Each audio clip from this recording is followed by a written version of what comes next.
Bismillahirrahmanirrahim. Akhirnya musuh yang berjumlah 10,000 itu tiba-tiba tiba di perbatasan Madinah. Mereka terdiri daripada dua kumpulan, iaitu kumpulan Quraisy seramai 4,000 dan kumpulan Ghatfan seramai 6,000. Jumlahnya 10,000. 10,000 pada tentera Ahzab telah berada dikumpul lengkap dengan senjata, dipimpin oleh Abu Sufyan bin Harb, pemimpin Mekah selepas Abu Jahal. Setelah Abu Jahal dibunuh dalam perang Badar, Abu Sufyan dilantik jadi pemimpin Mekah. Abu Sufyan dilantik menjadi panglima tertinggi pasukan Ahzab untuk menyerang Madinah. Abu Sufyan ni dalam masa yang sama ialah mertua pada Nabi SAW. Ayah mertua Nabi, bukan sembarangan. Jadi penerima perang untuk perang dengan Nabi. Ini hebat. Kerana Hindun Ummul Mukminin Hindun binti Abu Sufyan radhiyallahu anha adalah Ummu Habibah. Ummu Habibah binti Abi Sufyan adalah isteri Nabi sallallahu alaihi wasallam. Ummu Habibah. Adapun bala tentera Islam yang keluar untuk menghadapi musuh yang besar itu hanya 3,000 orang. Tentera Islam 3,000, tentera Ahzab 10,000. 3 kali ganda. Oleh itu peristiwa ini benar-benar menguji orang-orang Islam yang beriman di Madinah. Bahkan juga menguji orang-orang munafik dan orang-orang kafir yang berada di Madinah. Madinah masyarakat majmuk. Ada orang Islam yang benar-benar Islam dan ada orang munafik yang berpura-pura Islam. Zahirnya tunjuk Islam kerana Islam memerintah, dalam hatinya tak percaya ke Islam. Di Madinah juga ada orang-orang kafir, orang-orang Yahudi khususnya. Mereka adalah orang ahli kitab yang tunduk di bawah kerajaan Islam, sanggup bersama kerajaan Islam. Bila berlaku serangan musuh ini jadi ujian. Turut ujian dan cobaan pada mereka. Oleh itu benarlah firman Allah Ta'ala yang menceritakan peperangan ini. إِذْ جَاءُوكُمْ مِنْ فَوْقِكُمْ وَمِنْ أَسْفَلَ مِنْكُمْ وَإِذْ زَاغَتِ الْأَبْصَارُ وَبَلَغَتِ الْقُلُوبُ الْحَنَاجِرَ وَتَظُنُّونَ بِاللَّهِ الظُّنُونَ هُنَالِكَ ابْتُلِيَ الْمُؤْمِنُونَ وَزُلْزِلُوا زِلْزَالًا شَدِيدًا. Surah Al-Ahzab ayat 10 hingga 11. Artinya, ketika datang kepadamu dari atas dan dari bawah, dan ketika penglihatan kamu tidak tepat, dan hati-hati kamu naik minyak sampai kerongkong, dan kamu menyangka dengan bermacam-macam sangkaan. Di sana diuji orang-orang yang beriman dan digoncang dengan sekuat-kuatnya. Bila tengok tentera Ahzab yang datang jumlahnya 10,000, tentera Islam 3,000 saja, menyebabkan mereka diuji oleh Allah Subhanahu wa taala. Digoncang dengan sehebat-hebatnya. Ada yang terus dalam ketakutan, sehingga nak hitam, terbeliak mata, tergelam mata hitam, terbeliak mata ketakutan. Ada antara mereka yang berjeluak sehingga jantung nak sampai ke halkom, dibandingkan begitu, naik ke muka perut kerana ketakutan. Melonjak perasaan itu dan menyangka terhadap Allah dengan berbagai-bagai sangkaan. Kali ini binasalah kita, habislah kita, matilah kita semua kali ini. Macam mana nak lawan musuh yang ramai yang besar ini? Hunalika btuliyal mu'minun. wa zulzilu zilzalan syadida. Di sana diuji orang-orang yang beriman dan mereka digoncang dengan sehebat-hebatnya. Allah Ta'ala sebut dalam Quran. Adapun orang-orang yang beriman, Allah berfirman menceritakan hal mereka. Walamma ra'al mu'minuna al-ahzab qalu hadha ma wa'adana Allah wa rasuluh wa sadaqa Allah wa rasuluh wa ma zadahum illa imanan wa taslima. Manakala orang-orang yang beriman melihat pasukan Ahzab, mereka berkata, inilah dia yang telah dijanjikan oleh Allah dan Rasulnya kepada kita. Dan benarlah Allah dan Rasulnya. Dan demikian itu tidaklah menambahkan kepada mereka melainkan iman dan ketundukan yang lebih kepada Allah Subhanahu wa taala. Adapun orang yang benar-benar beriman, bila lihat musuh datang, ini ujian, mereka berkata, benar Allah dan Rasul. Allah dan Rasul berjanji kita akan diuji kata beriman sungguh. Iaitulah firman Allah Ta'ala dalam Al-Ankabut dan surah-surah yang lain. Alif Lam Mim. Hasban nasu an yutraku an yaqulu amanna wa hum la yuftanun. Wa laqad fatanna alladhina min qablihim fala ya'lamanna Allahu alladhina sadaqu wa la ya'lamanna al-kadhibin. Alif Lam Mim. Permulaan surah Al-Ankabut. Adakah orang-orang yang beriman itu menyangka sudah cukup bila mereka bercakap kami telah beriman? Padahal mereka belum dicuba dan diuji. Sesungguhnya kami telah menguji orang-orang yang terdahulu di kalangan pengikut Nabi-Nabi zaman dahulu. Allah Ta'ala pernah uji pengikut Nabi Nuh, pengikut Nabi Ibrahim, pengikut Nabi Musa, dan Nabi-Nabi yang lain diuji oleh Allah Ta'ala. Mereka semua diuji. Bila diuji maka ternyata dan terdedah orang yang sungguh-sungguh beriman dan orang yang bohong beriman.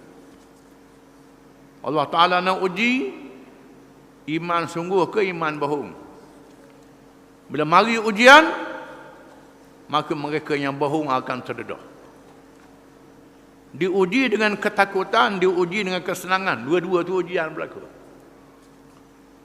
Ada orang diuji dengan kesenangan. Bila mari kesenangan, lupa kepada kebenaran. Bila mari kesenangan itu, berlomba pada kesenangan. Diuji dengan kepayahan dan ketakutan. Ketakutan banyak orang boleh sabar. Tetapi kesenangan sedikit orang boleh bersyukur. Wa qalilun min ibadiyas syakur. Dan sedikit saja di kalangan hamba-hambaku mereka yang bersyukur. Tuhan sebut dalam Quran. Orang yang sabar banyak menghadapi ujian dalam ketakutan. Bila takut, bila susah, mula nak sembahyang hajat. Mula nak minta dengan Tuhan. Minta pertolongan. Itu perangai manusia. Bila senang, lupa pada Allah Ta'ala. Menunjukkan bahawa ujian kesusahan lebih ringan daripada ujian kesenangan. Ahzab ini ujian kesusahan. Tuhan sebut sambungan ayat yang dibaca ini, minal mu'minin rijalun sadaqu ma adallahu wa rasulah faminhum man qada nahbah wa minhum man yantazir wa ma baddalu tabdila. Di kalangan orang-orang yang beriman itu ada orang yang benar janji mereka dengan Allah. Ada orang berjanji dengan Allah Ta'ala. Dia nak berjuang, nak menegakkan Islam. Dia berbai'ah, berjanji setia dengan Nabi SAW. Sama ada hidup dan mati tetap bersama dengan Islam. Ada antara mereka yang berjanji sungguh, yang benar menunaikan janji itu. Bahkan adakah mereka yang sudah mati syahid di medan perang. Kalangan mereka ada yang mati syahid di medan perang, tidak undur kerana mempertahankan Islam. Dan ada di antara mereka yang menunggu giliran untuk mati. Tunggu giliran untuk mati. Ada kerana orang Islam. Tuhan kata. Dan mereka tidak akan ubah janji mereka sedikit pun.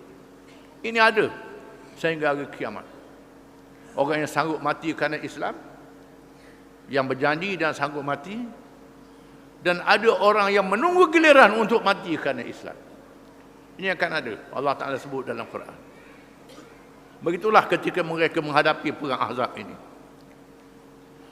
Adapun orang-orang munafik, Allah mendedahkan telatah mereka, mereka yang berpura-pura Islam. Allah Ta'ala sebut dalam surah Al-Ahzab. Wa idh yaqulul munafiquna walladzina fi qulubihim marad ma wa'adana Allah wa rasuluhu illa ghurura. Wa idh qalat ta'ifatun minhum ya ahla Yathrib la muqama lakum farji'u wa yasta'dhinu fariqun minhumul nabiy yaquluna inna buyutana 'aurah wa ma hiya bi'aurah in yuriduna illa firara.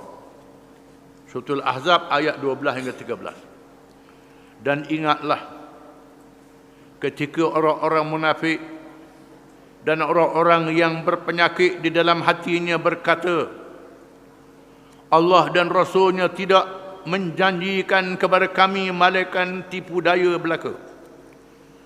Dan ingatlah ketika golongan di antara mereka berkata, hai penduduk Madinah, penduduk Yathrib, tidak ada tempat bagimu, maka kembalilah kamu. Dan sebahagian daripada mereka meminta izin kepada Nabi untuk pulang dengan berkata, sesungguhnya rumah kami terbuka tidak selamat. Padahal rumah-rumah itu tidak terbuka. Maka tidaklah lain malaikat mahu melarikan diri. Allah Ta'ala dedahkan orang munafik.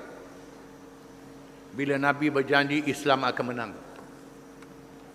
Bahkan pada masa berhijrah dari Mekah ke Madinah, bila Nabi nak diserang oleh Suraqah bin Malik, Suraqah bin Malik dipegang kudanya oleh tanah, jatuh tersungkur 2-3 kali. Kemudian datang menyembah, menyerah diri. Nabi kata, wahai Suraqah, aku akan hadiahkan padamu gelang kebesaran Empire Parsi. Menandakan kerajaan Parsi akan jatuh dan tumbang. Akan tiba masanya Islam akan menang. Aku nak seruah padamu gelang kebesaran Parsi, wahai Suraqah. Ini keyakinan Nabi. Tak berlaku zaman Nabi. Masa Ahzab tak berlaku lagi. Zaman Abu Bakar tak berlaku. Berlaku zaman Sayyidina Umar bin Khattab radhiyallahu anhu.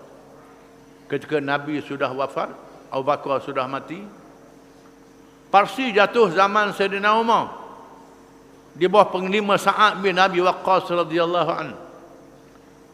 Penglima Al-Musanna bin Harisah mati. Abu Ubaid As-Saqafi mati. Sayyidina Umar hantar Sa'ad bin Abi Waqqas berperang, jatuh Parsi dan menawan Madain, pusat kerajaan Parsi. Lalu masuk ke dalam istana kebesarannya, diambil gelang kebesaran Parsi, dihantar ke Madinah. Sayyidina Umar memanggil Suraqah bin Malik dan menyerahkan Suraqah bin Malik. Berapa tahun berlaku itu? Ini pada masa Nabi gali parit, kita baca minggu lepas, Nabi kata batu yang besar, yang keras pecah. Nabi kata, aku nampak bangunan-bangunan Parsi, aku nampak bangunan-bangunan Rom, menandakan kita akan menang. Ini janji Nabi dan janji Allah di dalam Al-Quran. Bila mari bala tentera Ahzab mengepung Madinah dengan jumlah yang besar, orang-orang munafik mendedahkan diri mereka. Mereka bercakap, mana janji nak menang? Kata nak menang, nak mengalahkan Parsi, nak mengalahkan Rom. Nak turun di rumah malang pun takut. Musuh sudah mengepung kita sekarang. Macam mana boleh menang? Orang munafik mula bercakap, tak kadalah Islam ni menang. Tengok tu. Tengok tu. Dia tengok apa yang ada depan dia, yang nampak dekat saja. Tuhan dedahkan mereka. Mereka mendedahkan diri. Di sinilah berlakunya pasang surut. Kalah dan menang dalam perjuangan Islam. Pasang surut berlakukan Allah Ta'ala nak bersihkan pasir. Berlakunya pasang surut, pasir jadi bersih. Kalau pasang saja, surut sekali penuh dengan sampah, sarap. Dia acak kali, barulah jadi bersih pasir itu. Maka iman manusia dibersih oleh Allah Ta'ala dengan pasang surut sebelum mereka mati, sebelum mereka meninggal dunia. Allah Ta'ala dedahkan mereka yang kafir, dedahkan mereka yang munafik. Yang munafik bercakap, tengok sampai bila dah menang Islam ni. Sekarang takut, tak berani nak keluar. Mereka bercakap. Ada di antara mereka bertemu dengan Nabi. Rasul panggil Rasulullah juga. Rumah saya dalam keadaan bahaya, saya kena balik rumah. Nak tengok rumah. Tak boleh jalan tugas sebab rumah bahaya, kata dia. Tuhan sebut, minhumun yaquluna inna buyutana awrah. Mereka berkata rumah-rumah kami tidak selamat. Wa ma hiya bi'aurah. Sebenarnya bukan itu. In yuriduna illa firara. Mereka mahu melarikan diri, Tuhan kata. Turun ayat beritahu Nabi SAW. Mendedahkan. Mereka yang minta izin nak balik ni, bukan kerana rumah dia bahaya, rumah tidak bahaya, dipelihara oleh Allah Ta'ala. Sepatut mereka mempertahankan kubur tempat mereka ditugaskan. Mereka melarikan diri balik di rumah. Anak bini tak selamat di rumah tu. Tuhan kata, in yuriduna illa firara. Tidaklah mereka mahu melainkan melarikan diri. Allah Ta'ala mendedahkan. Turun ayat Quran mendedahkan mereka. Allah Ta'ala bersihkan betul-betul. Bala tentera Islam bersiap sedia menunggu kedatangan musuh. Dengan bukit Salak di sebelah belakang. Mereka yang pergi melawat Madinah, dia akan pergi ke masjid 5 buah masjid di situ. Sebabnya tempat para sahabat berhenti berehat, dia jadi tempat sejarah. Tempat sejarah. Kemudian orang kemudian buat masjid kerana memperingatinya. Tak termasuk dalam sunat ziarah di situ. Masuk dalam sunat ziarah pergi ke Madinah ialah ziarah kubur Nabi, ziarah syuhada Uhud, ziarah kubur Baqi' dan pergi ke Masjid Quba. Itu termasuk dalam sunat. Man tawadda'a fi baiti wa shalla raka'ataini fi Masjid Quba falahu ajru umrah. Barang siapa yang berwuduk di tempat dia duduk, kemudian ada sembahyang 2 rakaat dalam Masjid Quba, baginya pahala umrah. Itu ada hadis. Dan Nabi pergi ziarah syuhada Bukit Uhud. Dan Nabi juga pergi ziarah kubur Baqi'. Termasuklah kubur Nabi. Kita ziarah kubur Nabi macam ziarah masa dia hidup. Kita berselawat dan salam kepada Nabi, malaikat menyampaikan selawat dan salam kita di mana saja kita berada. Dengan sebab itu tak perlulah bila orang nak pergi Mekah, kita salam ke Nabi, kita salam ke Nabi, ini orang tak mengaji ni. Orang tak mengaji, biar ke dia lah. Dia kata kita dengar sajalah. Tetapi disebut dalam hadis, tiap-tiap kali kita berselawat, bersalam, Assalamualaikum Nabiyyu, Masa tahiyat itu malaikat menyampaikan salam kepada Nabi SAW. Itu ada hadis mengatakan dia tak perlu ke salam lagi. Sapa terus. Itu dia. Itu sebab yang kita kena tahu. Masjid, tempat masjid banyak itu, pergilah untuk mengambil iktibar. Tetapi paritnya sudah tidak ada lagi. Khandak tak ada lagi. Dengan Bukit Salak, Bukit Salak. Bukit Salak. Bukan SLAU, A juga, SLAU, Ekom. Bukit Salak di sebelah belakang. Dan parit berada di hadapan bagi menghalang musuh. Perempuan, kanak-kanak berada di kawasan selamat. Rasulullah SAW menyerahkan urusan Madinah kepada Ibnu Maktum radhiyallahu anhu. Nabi lantik Abdullah bin Maktum bertugas di Madinah jadi imam masjid. Dia orang buta. Orang buta, sahabat Nabi yang Abu masuk Islam, yang turun Abasa wa Tawalla tu, sahabat yang terkenal, suruh Quran dengan sebab dia. Nabi suruh tunggu di Madinah jadi imam sembahyang. Apabila tentera musuh mara ke hadapan, mereka tercengang kerana dihalangi oleh parit dan tidak menghampirinya dengan sewenang-wenangnya. Mereka tidak boleh mengambil apa-apa tindakan dan tidak mengerti kerana inilah kali pertama mereka mengalami dan menghadapi peperangan dengan cara ini.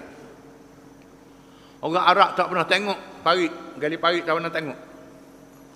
Bila dia sapa tengok parit, nak lapak kuda tak lepas.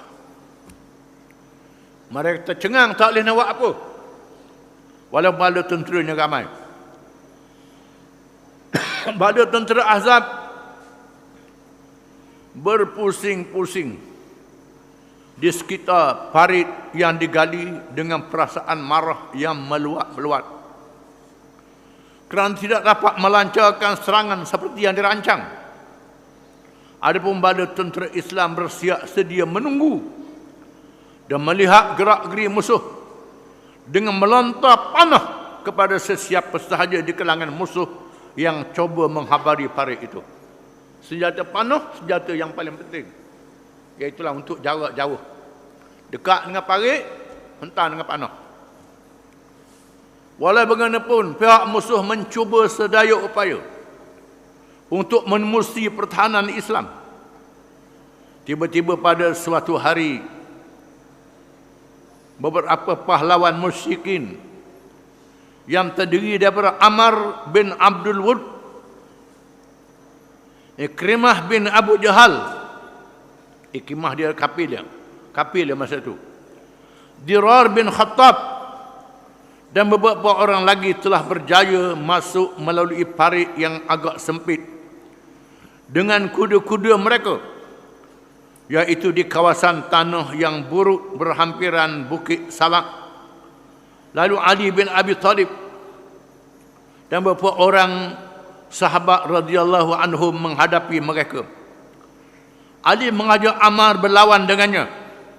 Ammar menyambut cabaran itu. Lalu dia turun dari kudanya dan menyembelih kudanya untuk menunjukkan bahawa dia tidak mahu berundur.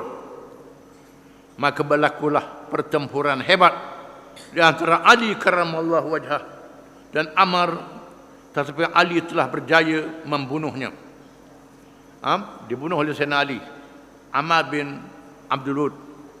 Adapun kawan-kawannya yang lain melarikan diri sehingga Ikrimah tertinggal tombaknya.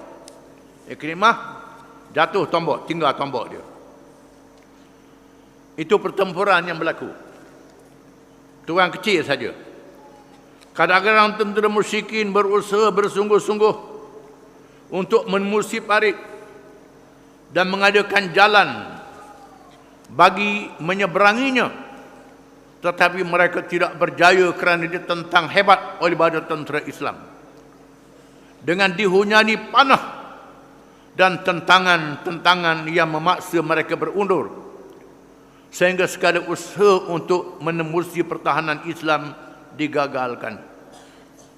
Mereka tak berjaya nak masuk, oleh kerana terlalu sibuk dengan urusan menentang musuh, sehingga Rasulullah SAW terlalai daripada semayang. Menurut riwayat Al-Bukhari dan Muslim dari Jabir bin Abdullah radhiyallahu anhuma, menceritakan bahawa Umar bin Al-Khattab radhiyallahu anhu datang menemui Rasulullah SAW, memaki orang musyrikin dengan katanya, "Ya Rasulullah, hampirlah saya luput sembahyang asar kerana matahari sudah hampir jatuh." Rasulullah SAW bersabda, "Demi Allah, aku juga belum sembahyang asar." Lalu kami pergi bersama Rasulullah SAW. Ketika matahari sudah jatuh, sembahyang asar matahari sudah jatuh, kerana peperangan. Kemudian Rasulullah SAW bersembahyang maghrib, terus sembahyang maghrib. Rasulullah SAW sungguh merasa tidak senang kerana tidak bersembahyang di dalam waktunya, sehingga bersabda, "Mudah-mudahan Allah memenuhi rumah dan kubur mereka yang kafir itu dengan api neraka, kerana mereka melalaikan kita daripada bersembahyang waktu asar sehingga jatuh matahari." Ini satu riwayat. Disebut dalam Musnad Imam Ahmad, sehingga mereka tidak sempat sembahyang zuhur, asar, maghrib dan isyak. Lalu mereka sembahyang keempat-empatnya dalam satu masa.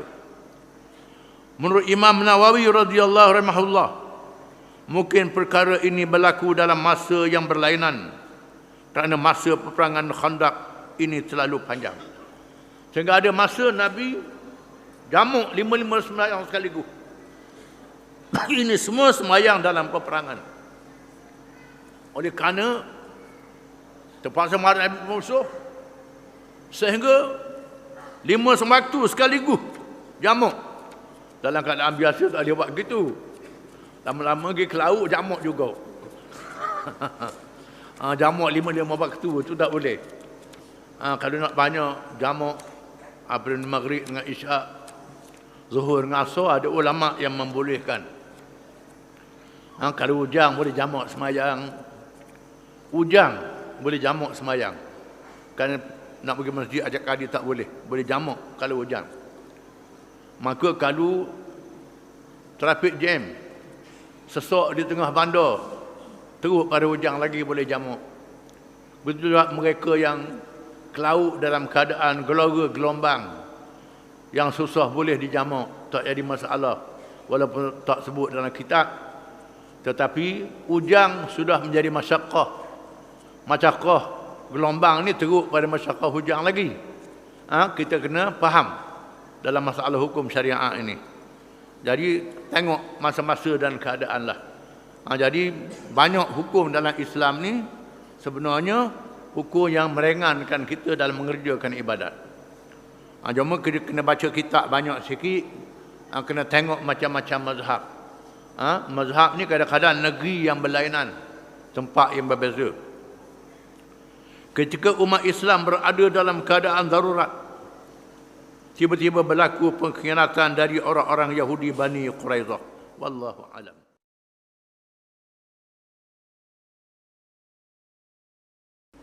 Bismillahirrahmanirrahim. Kita sambung kisah peperangan Ahzab. Ketika umat Islam berada dalam keadaan darurat, tiba-tiba berlaku pengkhianatan dari orang-orang Yahudi Bani Quraidah yang telah pun berjanji dengan Rasulullah SAW untuk bersama-sama dalam keadaan yang seperti ini,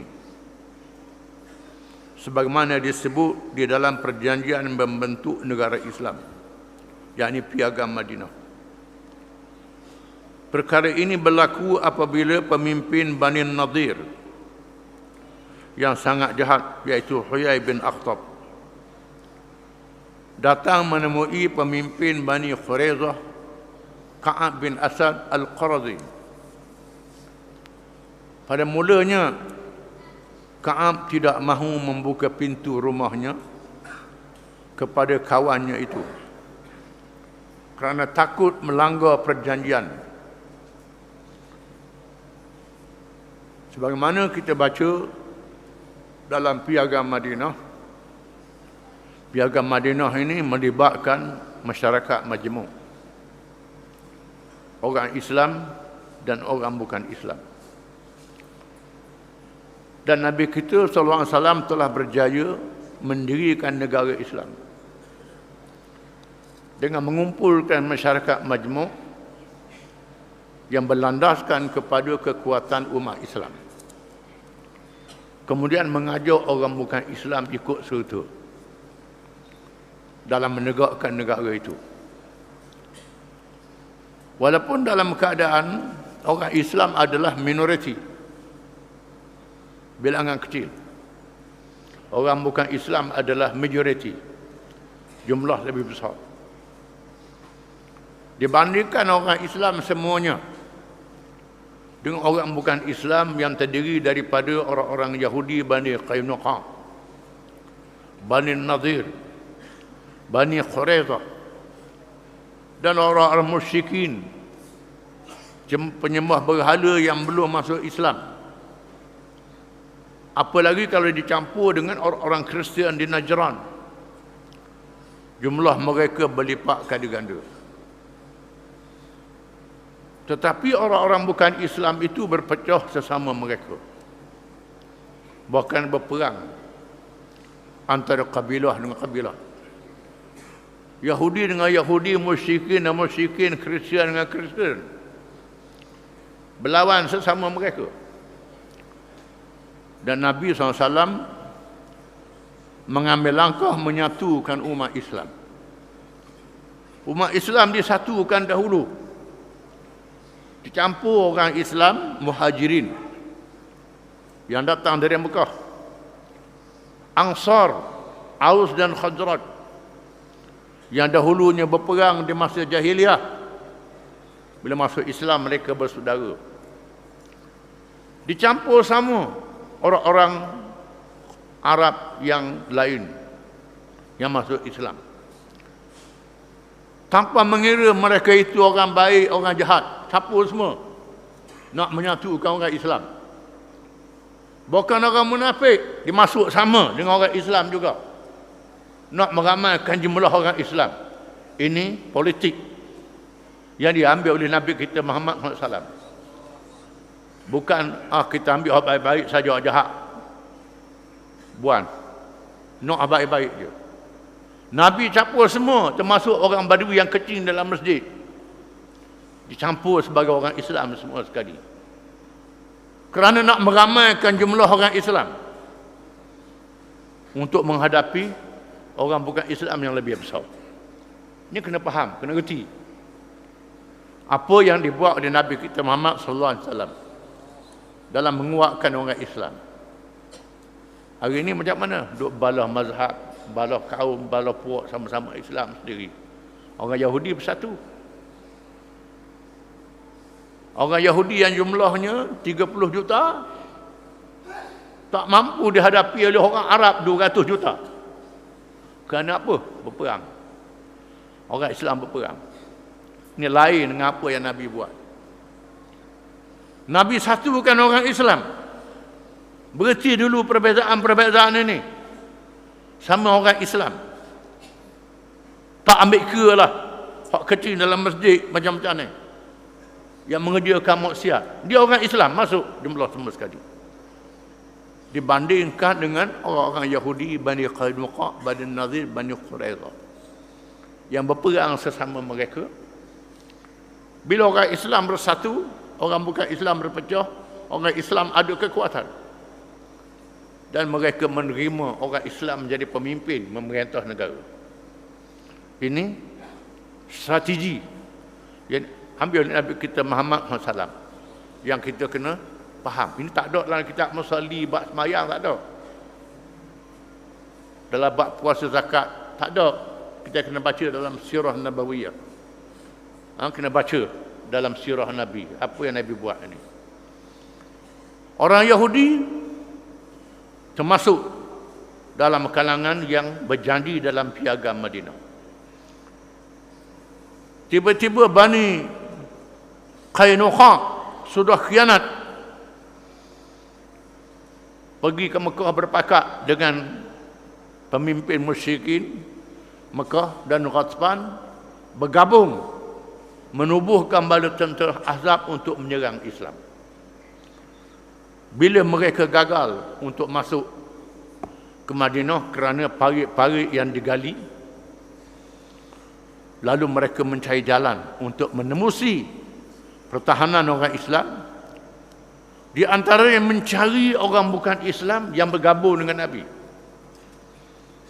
Di antaranya ialah Bani Quraizah yang masih berada di Madinah. Lalu pemimpin Bani Nadir, salah seorang pemimpin Ahzab yang bernama Huyai bin Akhtab, menemui Ka'ab bin Asad Al-Qurazi daripada Bani Quraizah. Quraizah, Al-Qurazi, bukan Al-Qurazi, Al-Qurazi patutnya. Q Al-Qurazi. Memujuk Ka'ab bin Asad Al-Qurazi supaya melanggar perjanjian. Pada permulaannya Ka'ab bin Asad takut nak langgar perjanjian. Setelah dipujuk, dirayu dan diberi perangsang dengan kekuatan bala tentera Ahzab yang sedang berkumpul berhampiran Uhud, maka Ka'ab pun bersemangat untuk bersama-sama menentang Rasulullah sallallahu alaihi wasallam.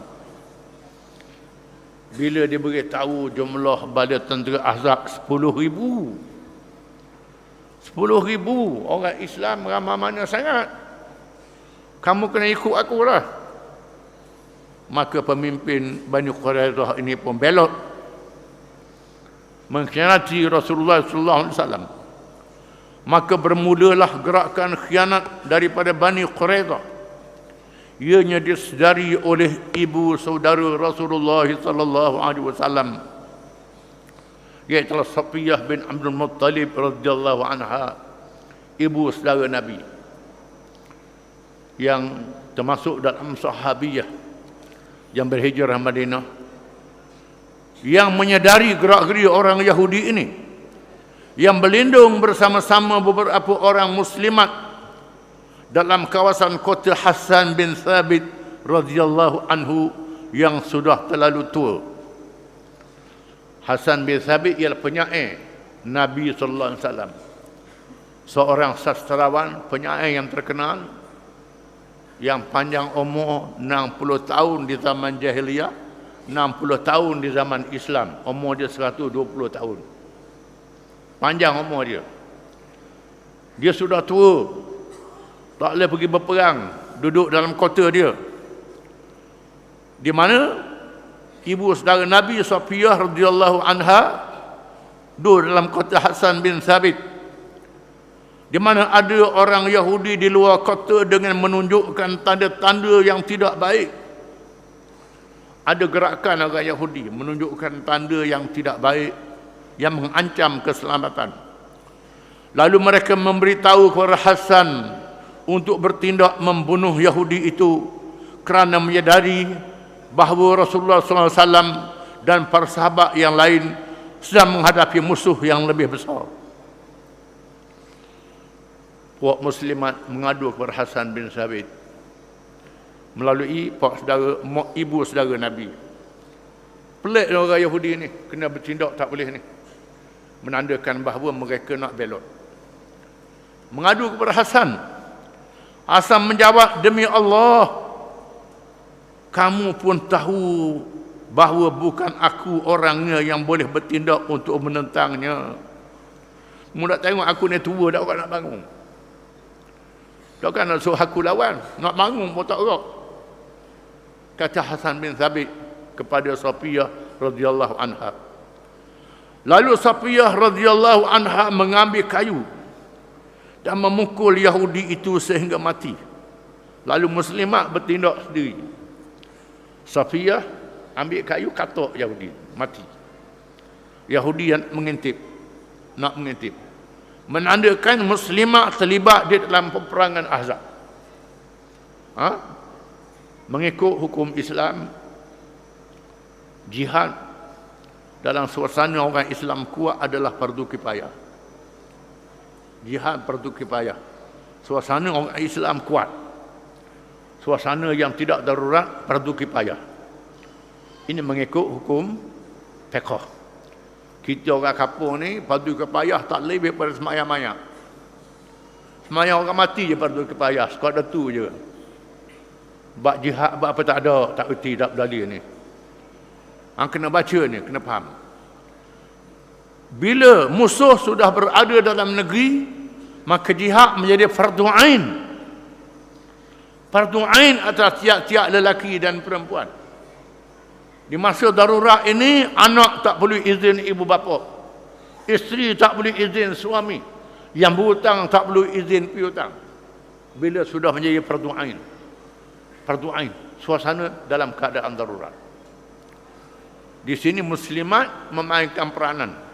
Membunuh Yahudi hingga mati. Kemudian dia masuk ke dalam kota dan memberitahu Hasan bin Sabit, pergilah ambil barang-barangnya, kerana aku orang perempuan tidak tergamuk melakukannya. Dia ambil barang dia. Ini hukum barang-barang orang bukan Islam di medan perang. Bila sudah dibunuh, mati, maka barang-barang dia boleh diambil, boleh dirampas, boleh diambil. Kata Safiyah, kami tak boleh kena lari lah, tak boleh. Orang lelaki dah kena diambil. Kata ke Hasan. Hasan menjawab, aku tidak berhajat kepada barang-barangnya. Kata Hasan, aku tak nak barang tu, tak padang lah, aku dah urut. Tak nak. Tindakan ibu saudara Rasulullah SAW ini memberi kesan yang baik di pihak Islam, di mana apabila orang-orang Yahudi melihat mayat rakannya, mereka menjadi takut kerana mereka menyangka ia dibunuh oleh tentera Islam, bukannya orang-orang perempuan. Orang Yahudi tengok mayat kawan dia mati, dia tak tahu orang puan dia bunuh. Dia ingat ada bala tentera. Bala tentera Islam ada ni, tak boleh main ni. Menyebabkan mereka takut. Lalu mereka berundur dan bertindak untuk menolong bala tentera Ahzab secara diam-diam, tak berani terbuka. Menolong secara senyap, secara diam-diam. Di antaranya ialah dengan cara menghantar bantuan melalui 20 ekor unta, tetapi berjaya dirampas oleh bala tentera Islam. Menyeluduk makanan, menyeluduk senjata pada tentera Ahzab dengan menggunakan 20 ekor unta.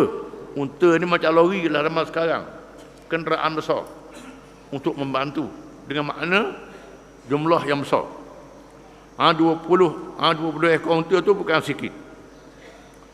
Apabila berita pengkhianatan ini sampai ke pengetahuan Rasulullah SAW, lalu dia ambil tindakan segera untuk menyiasat terlebih dahulu dengan menghantar rombongan penyiasat yang terdiri daripada Sa'ad bin Mu'az, Sa'ad bin Ubadah, Abdullah bin Rawahah dan Khawwat bin Jubair radhiyallahu anhum. Ini sahabat yang ditugaskan untuk mengintip dan menyiasat, dengan memberi arahan, jika benar mereka khianat, hendaklah diberitahu kepadaku secara rahsia. Kalau mereka khianat, beri maklumat padaku secara rahsia, jangan terbuka. Kerana kita nak lawan musuh yang lebih besar. Jangan habis masa duk lawan ni pula. Cuma kita berjaga-jaga saja. Ini kebijaksanaan Nabi kita SAW. Jangan gempar. Dia hantar rombongan untuk mengintip. Setelah mendapat maklumat, jangan bertindak lagi. Jangan umum maklumat rahsia dan bahasa yang tidak dipahami oleh orang lain. Gunakan bahasa isyarat, bahasa kod yang tak dipahami oleh orang lain, bukan bahasa yang terbuka. Jika mereka sebenarnya masih setia, maka umum kalah kepada orang ramai. Kalau mereka ni setia, berita tu tak betul, beritahu pada orang. Kalau berita tu betul, mereka khianat sungguh, rahsiakan. Setelah mereka menyiasat, didapati benarlah bahawa Yahudi Bani Quraidah itu telah mengkhianati janji. Bila siasat betul, sungguh mereka sudah menyeleweng, sudah khianat. Lalu mereka melaporkan kepada Rasulullah sallallahu alaihi wasallam dengan berkata, Adhal dan Qarah, wahai Rasulullah, beritahu ke Nabi Rasulullah, Adhal dan Qarah. Apa makna dia? Yakni mereka mengkhianati seperti kabilah Adhal dan Qarah yang telah mencetuskan peristiwa Ar-Raji', membunuh qari yang dihantar oleh Nabi sallallahu alaihi wasallam. Mereka sebut perkataan Adhal dan Qarah, dua perkataan saja. Nabi faham. Adhal ni, Qarah ni dua kabilah yang pernah mengkhianati Nabi. Orang ramai banyak tak faham. Apabila mendapat berita ini, Rasulullah SAW terus mengambil langkah baru di antara pengawal, di antaranya pengawal untuk menjaga keselamatan kaum muslimat dan orang-orang Taif di Madinah, di samping memberi perangsang janji kemenangan yang dijanjikan oleh Allah Subhanahu wa ta'ala. Lalu Nabi melantik sahabat-sahabat untuk menjadi pengawal. Menjadi pengawal muslimat dan kawasan yang lemah untuk jaga keselamatan, tidak berperang. Dan menyebarkan maklumat kemenangan yang dijanji oleh Allah Subhanahu wa ta'ala untuk beri semangat pada orang Islam.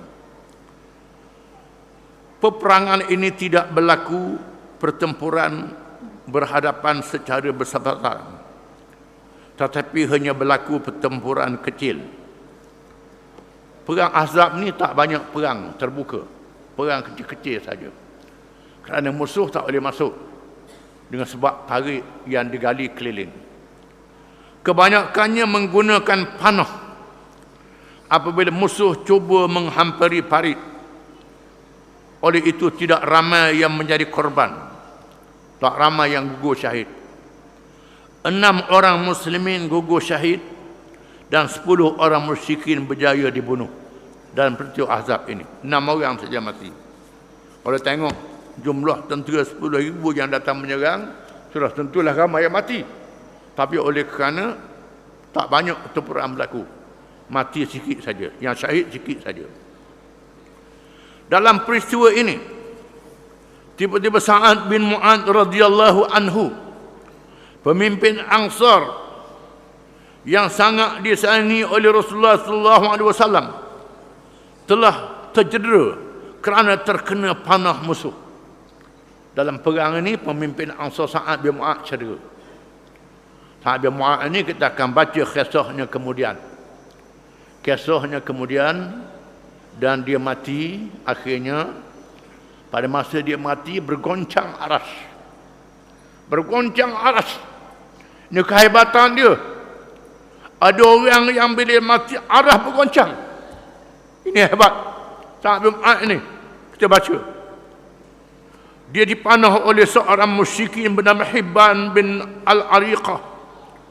Saat yang mendapat kecederaan ini, tiba-tiba berdoa kepada Allah. Dia cedera, dia berdoa, Ya Allah Tuhanku, Engkau maha mengetahui bahawa tiada seorang yang suka daripada aku untuk berjihad kerana-Mu, untuk menentang orang-orang yang membohongi-Mu, Rasul-Mu, dan menghalaunya. Ya Allah Tuhanku, aku menyangka bahawa Engkau akan menyelesaikan peperangan di antara kami dengan mereka, jika masih ada lagi baki peperangan dengan Quraisy. panjangkanlah umurku sehingga aku dapat memerangi mereka lagi kerana-Mu. Jika Engkau menghendaki untuk menyelesaikan peperangan dengan mereka, maka binasakanlah mereka dan jadikanlah matiku di dalamnya. Dan dengarlah dan janganlah Engkau matikan aku sehingga aku dapat berpuas hati dengan tindakan terhadap Yahudi Bani Quraidah. Ini doa dia. Doa Sa'ad bin Mu'adz pada masa dia cedera. Berita pengkhianatan orang Yahudi Bani Quraidah sungguh berbahaya dan mencemahkan Rasulullah sallallahu alaihi wasallam. Kelihatan bersandar Nabi. Tiba-tiba dia bangkit dengan penuh semangat dan bertakbir serta bersabda, Allahu Akbar. Bergembiralah wahai muslimin dengan janji kemenangan dan pertolongan dari Allah.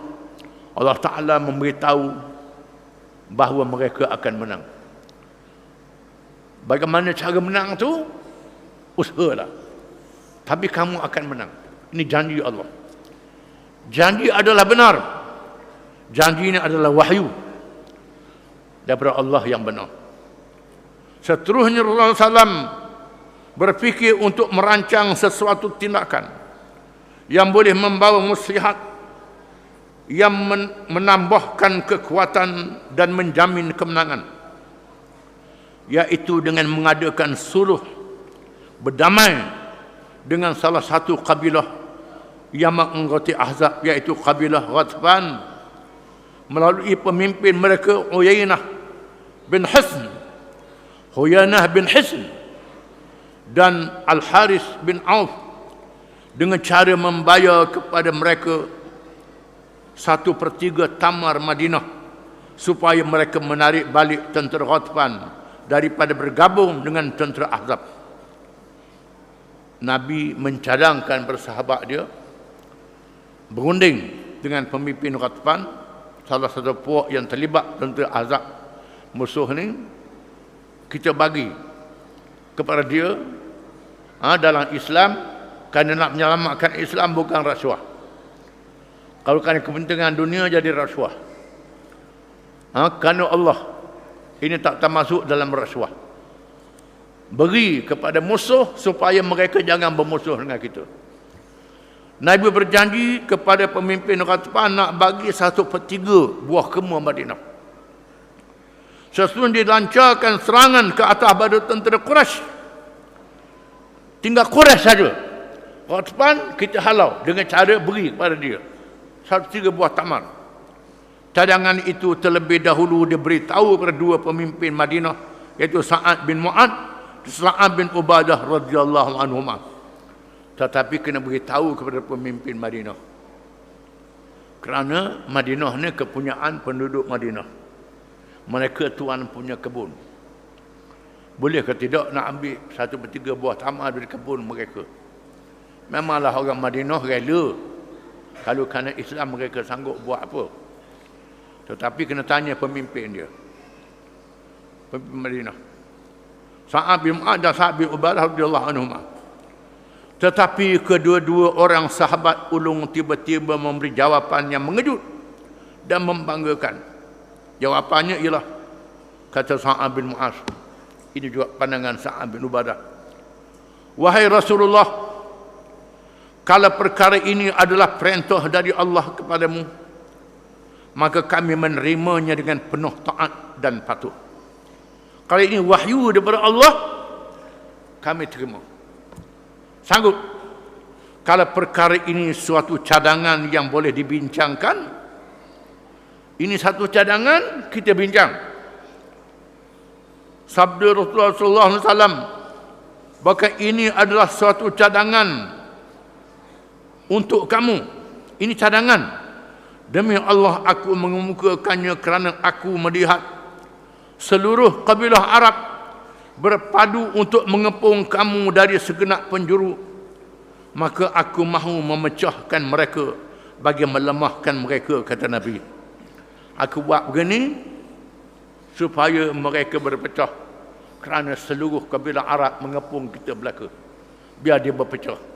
Kita beri kepada kabilah ni, dia lari, menyebabkan jadi berpecah, mengurangkan jumlah mereka. Lalu Sa'ad bin Mu'adz menjawab, wahai Rasulullah, kami dan mereka menganut syirik. Kami dulu kafir, kata Sa'ad bin Mu'adz, dan menyembah berhala. Kami dahulunya tidak beribadah kepada Allah dan tidak mengenalnya. Kami orang Madinah ni kafir, sama dengan Ghatfan, sama-sama sembah berhala.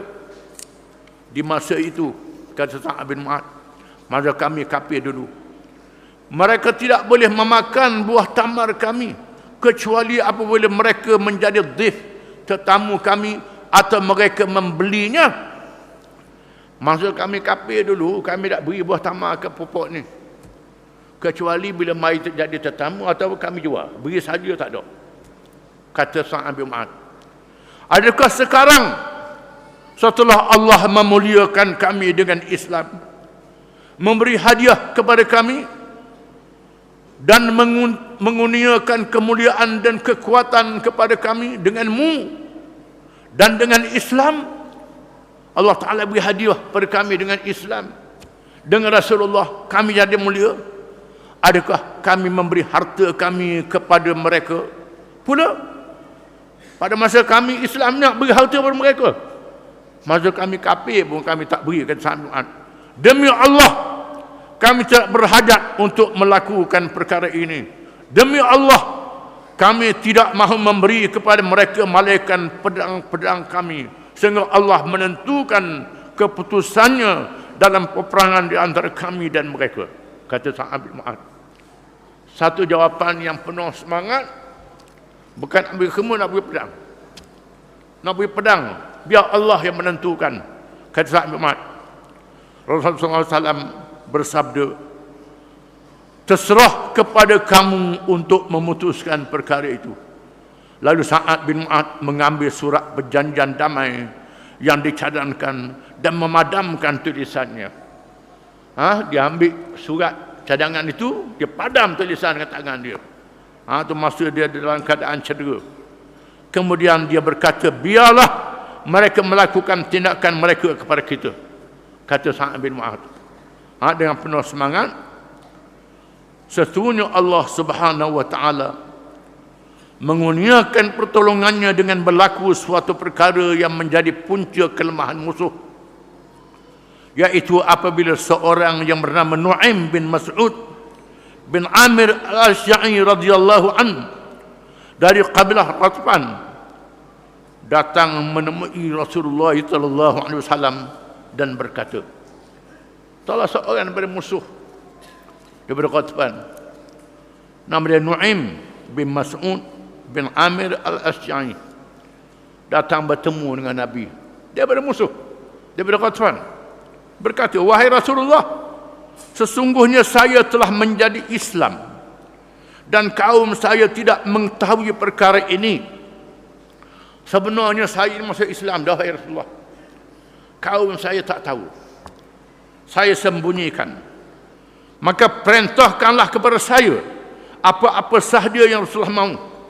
Suruh saya buat apa, wahai Rasulullah, saya buat sesuatu. Rasulullah SAW bersabda kepadanya, awak adalah seorang yang mempunyai kedudukan yang tinggi di kalangan mereka. Dia ni orang yang berpengaruh, pemimpin, bukan sembarangan. Maka pergilah untuk melepaskan kami daripada musuh sekadar kemampuanmu. Peperangan itu adalah tipu daya, kata Nabi. Mugilah tipu ke mana pun, kata Nu'aim. Peperangan adalah tipu. Dia benarkan tipu dalam peperangan ni.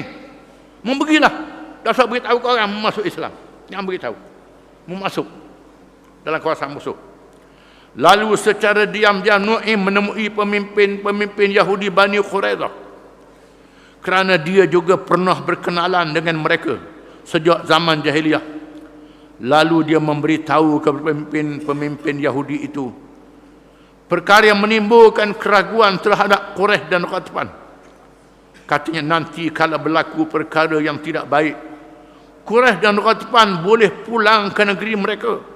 Maka tinggallah Bani Quraizah menjadi sasaran. Guna apa mukawang puak-puak ni? Dia temu pemimpin Yahudi. Habis perang ni, puak-puak ni balik, mu tinggal sini. Mu nak kawan sangat puak-puak ni. Ini pergi cocok. Lalu cakapnya diterima oleh pemimpin Yahudi itu. Kemudian dia datang berjumpa pula dengan pemimpin-pemimpin Quraisy dari Mekah dan memberitahu orang-orang Yahudi itu tidak boleh dipercayai. Orang Yahudi tak boleh percaya, beritahu kau ni pula. Dan memberitahu perkara ini untuk memberi nasihat secara ikhlas.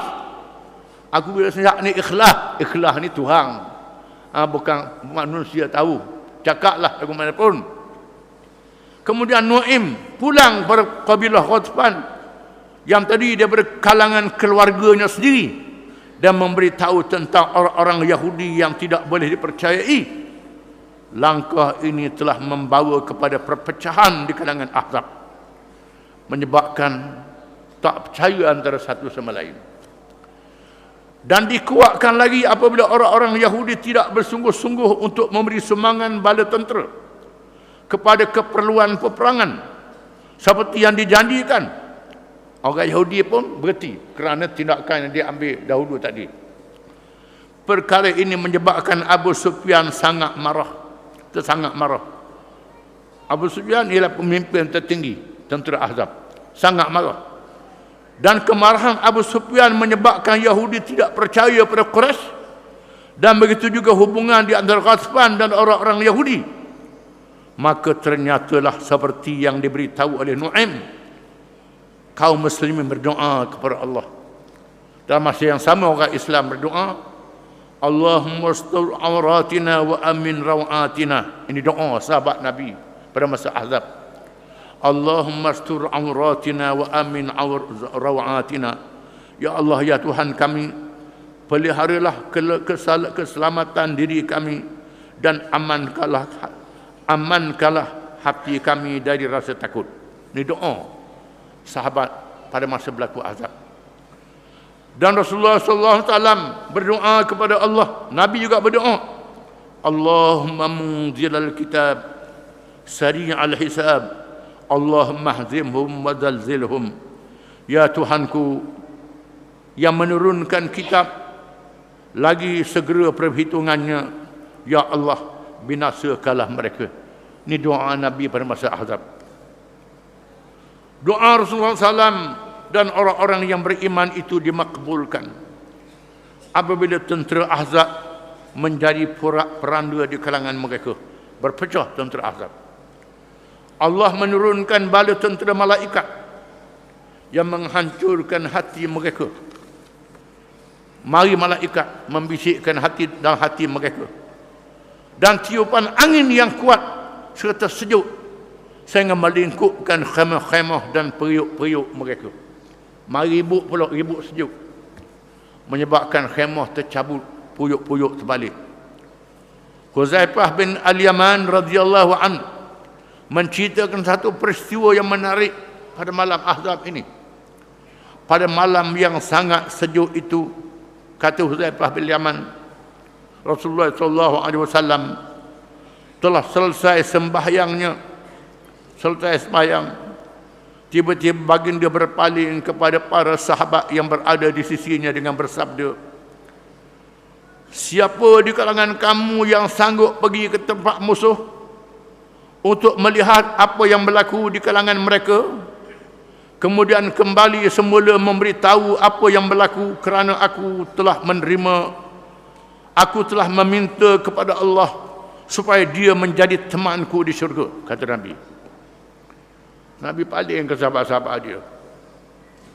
Sahabat dia, kalangan kamu yang sanggup masuk dalam musuh. Masuk dalam musuh senyap-senyap, tengok saja apa mereka buat, lepas tu balik semula beritahu, aku doa pada Allah Ta'ala orang ni dengan aku dalam syurga, kata Nabi. Siapa dia? Tiba-tiba semuanya terdiam. Diam belaka. Mungkin terlalu gerun, lapar dan sejuk. Takut pun ada, gerun pun ada, sejuk pun ada. Menyebabkan senyap, tak jawab. Diam belaka. tiba-tiba Rasulullah SAW memanggil Huzaifah bin Al-Yaman radhiyallahu anhu. Huzaifah, kata Rasulullah, supaya menjalankan tugas yang berat ini, mungkin pergi. Kata Huzaifah cerita, mungkin pergi dengan bersabda kepadanya, wahai Huzaifah, pergilah ke tempat mereka, lihat sahaja apa yang berlaku, jangan bertindak apa-apa, kemudian kembali semula memberitahu kepadaku. Mungkin pergi. Nabi kata Huzaifah, mungkin pergi tengok saja, jangan bertindak. Huzaifah Al-Yaman radhiyallahu anhu menjalankan tugasnya di malam yang gelap gelita dan terlalu sejuk. Dia menembusi kawasan musuh sehingga berada di khemah pemimpin tentera Ahzab tanpa disedari oleh mereka. Dapat masuk dalam khemah. Dia menyelinap masuk dalam khemah. Tiba-tiba Abu Sufyan bercakap di tengah gelap itu. Pelita tak ada, padam. Abu Sufyan bercakap, tiap-tiap orang memberitahu siapa yang berada di sisinya. Tiap-tiap orang kena beritahu siapa ada dekat dia. Siapa ada dekat dia kena beritahu. Kena beritahu. Kerana gelap tak kenal siapa dia. Kena beritahu nama siapa dia sebelah dia. Kena beritahu. Kata Abu Sufyan, tiap-tiap orang memberitahu siapa yang berada di sisinya. Lalu Huzaifah cepat bertanya orang yang di sebelah kanannya. Tanya orang duduk sini. Lalu orang itu menjawab, Muawiyah bin Abi Sufyan. Muawiyah kafir lagi masa itu.